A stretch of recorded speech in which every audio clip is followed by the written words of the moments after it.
Rightio, so here we are, day 6. We've dug up all this soil. Look at the difference we've done through here. This pipe here is the old fan system. Here we have cleaned off all of the strip footing. Look at that. Look how tip-top that looks. That's what we're after. We are after tip-top finishes like this. What that does is then we can paint this with a sealer and we will then flush it and then put our timbers back into place, making sure that the timbers don't sit on our masonry. Super duper, really important. Make sure you do that. Next, move up here.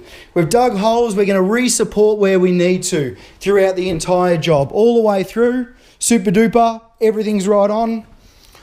And we move into the bathroom. Now the bathroom, oh my golly gosh, Batman. The bathroom is full on. What a mess this has been.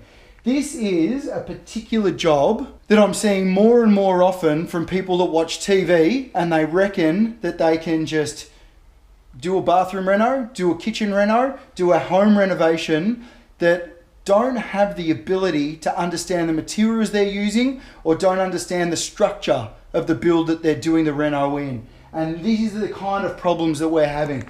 This mold is running through this wall. We've got water leaks, we've got rising damp, and look at this floor here. Absolutely shocking what's happening here. Even, I've never seen this before, check this out, that is actually rusted. That's a hanger off a stump, rusted away. There's been so much moisture under here. When you do a home renovation, don't do it yourself.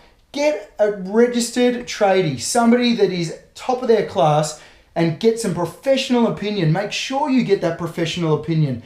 Make sure you get the professional people in, the proper people in to take care of things like this. If this was waterproofed properly, if this was ventilated properly, it's not one thing, it's a group of things. People, think it, talk it, work it. It's not one thing that makes a good tradie, it's all of the little things. Hammer it out over time, top skill, top people, get the job done right the first time, we don't have to touch it again. That's my little spiel for today. And now, look at this. Hang on, I forgot this bit. We've got water coming up through the floor. Now, because this has been poured over, there's nowhere for this moisture to go.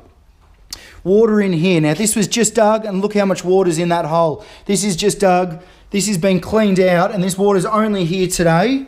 Water in the holes. So there's a leak under the ground somewhere. We're not sure where it is. It might be an old earthenware pipe.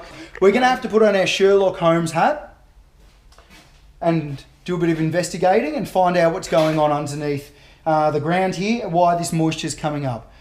Another thing that you need to take into consideration when you do a reno is that you need to make sure that the underside of the house breathes. We've talked about cross air ventilation on the top, breathing, between the houses, across windows, through roofs, but under the floor is super duper important to make sure that we keep breathing. A home is alive. A house is alive. You need to make sure that you let it breathe and you let it move and you do the things that you need to do. So if there's no proper ventilation, all of the mold and everything just builds up.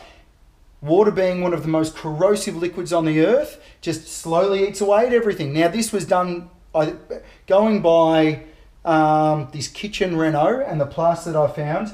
This was done just here on this ground 7 years ago, and we've had major problems in this area for this 7 years. The other part of this over this area was all done about 20 years ago. So these floors were done, the skirts were done, the breathing fan, the fan underfloor breathing fan, that was done. That was all about 20 years ago. This area up here though, all of this area was done with the kitchen, the bathroom behind me, was done about 7 years ago. And this damage under the floor has been done in 7 years purely because of moisture and moisture not being able to disperse properly. Cross ventilation, people, think it, talk it, work it.